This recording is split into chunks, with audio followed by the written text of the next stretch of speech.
All right, so welcome to another rapid fire business story of the week. This is part of our rapid fire series, and today we have an incredible guest with us, someone who's achieved extraordinary success and is here to share their unique business journey with you. We're excited to hear their insights, so let's welcome them to the show. All right, so as this is our rapid fire series, we've got 1 minute or less to answer each question. So in a minute or less, give us the elevator pitch to your story and your life. Go. Well, like I said before, I'm Nicole Van Valen, founder and CEO of Keen Insights. We provide advice to leaders and executive teams on how to be resilient with a twist. To be resilient through joy being the fuel that allows them to increase their performance, add more profitability to their business, and also enjoy life along the way as they're growing and elevating their business and their teams and making lasting impact in the world. So that's fascinating, and I would love to dig a little bit deeper. So tell us a bit more about what you're working on today that you're most passionate about and believe will have the biggest impact. What we're working on today is providing keynote presentations around the world on resilience through joy. So what we're doing is we are making a resilience movement.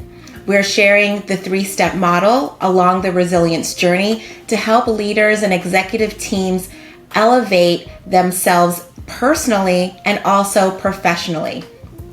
Along with the keynote presentations that we're sharing, we also have a new book that I've authored, The Joyful Leader. That's what I'm known as, The Joyful Leader. And so I want to share how joy can elevate resilience and make us stronger. Many times we thought that, toughing it out would get us to where we need to be, but there's a way that we can have our passion and joy ignite and fuel us to increase our performance. So this next question is one that every entrepreneur has dealt with.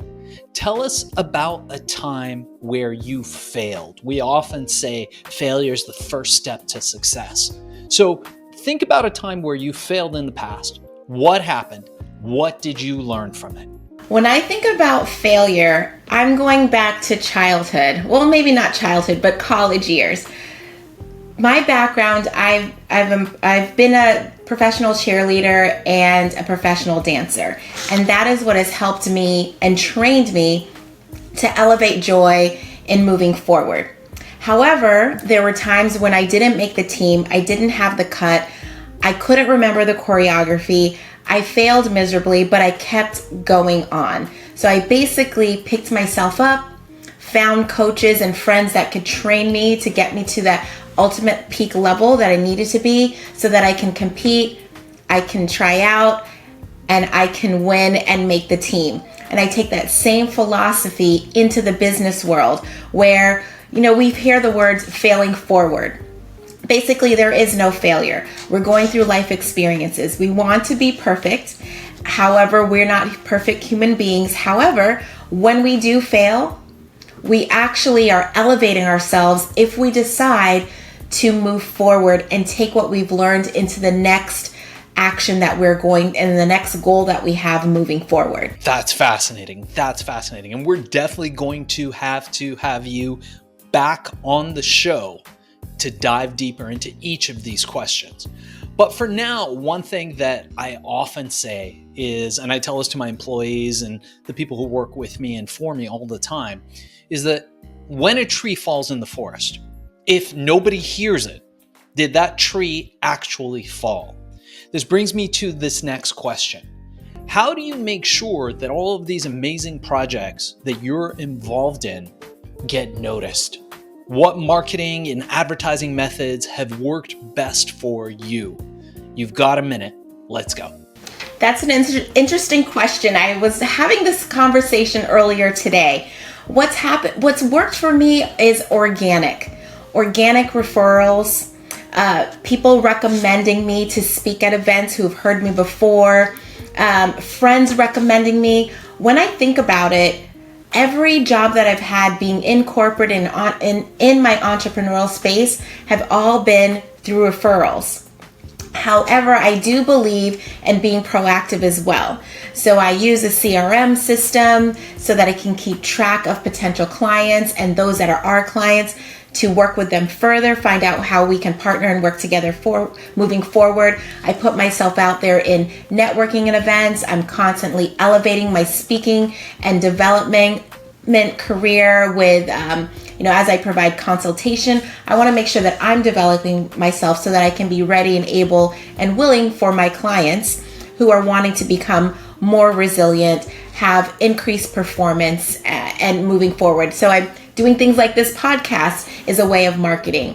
Speaking at conventions, emceeing at conventions is a way of marketing. Having one-on-one touch points with other professionals, whether in my industry or in other industries, are a way of marketing. Newsletters, posting on social media and LinkedIn for the different experiences and events that we have coming on. So there's so many different ways to market in this particular world that we're in right now, because we have so many different avenues. And I'm utilizing all that I can.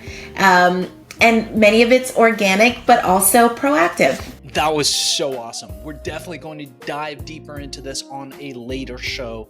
And as we approach our last question, before we ask people how people can get a hold of you, how people can reach you, learn more about the work that you're doing in your company, and we will include all that information in the show notes, what I wanted to ask you is, what is one piece of advice that you would offer to your younger self, to our audience, and to somebody, especially somebody who's just starting out in the same niche that you're in, but just doesn't know how to start or get going? I would say surround yourself with those that are doing what you want to do.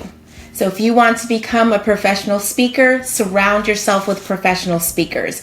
If you want to be a therapist, because I have a therapy background, surround yourself with therapists. Surround yourself with the experts of where you want to go, so you can kind of backtrack and figure out, okay, what are the steps that I need to do to get there? What are the pros and cons, so that you're prepared? That would be the best advice I would give, is surround yourself with people that are smarter than you and that are doing exactly what you want to be doing in the future. Amazing stuff. We're going to have to thank our guest today for being a guest on Business Story of the Week. And before we cut out on this episode, I wanted to ask you, how can people get a hold of you? How can people learn more about what you're doing? And how do people engage with you?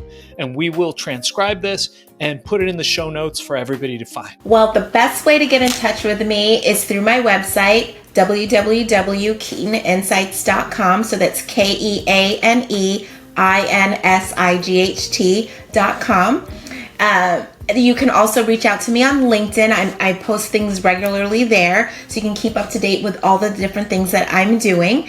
And I would like to offer to the audience here, if they really want to get a true holistic look at how they're navigating stress and leading through change, they can start with a quick, powerful assessment. I created the Sphere of Resilience assessment. It crosses 8 dimensions of your life. It's complimentary, and it gives you insight to exactly where you need to focus next. And I'll provide that link so that you can put it in the show notes, and they can head right over there and start their complimentary assessment. And they'll get some free, some complimentary downloads to help them as well. All right, amazing. So you did it. Thank you for being a guest on the show today. Let me tell you what you can expect next. So what we're going to do is we're going to take all this, we're going to cut it into an episode. It will go on the Business Story of the Week page. So make sure you go on Apple Podcasts, review us, like us, go on YouTube, subscribe to the channel, subscribe to us on Spotify, and this will come out in the next 30 days or so, depending on our workload and how many shows we have. We have had a lot of interest in the show lately, so we may be a little backed up, but the show will get out. In the meanwhile, we will send you clips, that feel free to share on social. Also, the full episode, feel free to share any way that you like. The content is yours to share and put out there. We just ask that you mark us and tag us in the notes if you do. So in the copy, put hashtag business story of the week, link back to us. We would appreciate that. And if you think that you might be interested in doing more podcasts, live ones and studio ones, Zoom ones, Riverside ones, there's a whole host of shows that likely if you did this one and succeeded, you would probably be really great at, and a great way of getting your message out. So your host will talk to you about potentially getting you booked on a strategy call for a business story of the week's sister company, Podcast Cola, or becoming a YouTube influencer through Viral Mirage. Thanks again for being a part of this. Looking forward to working with you.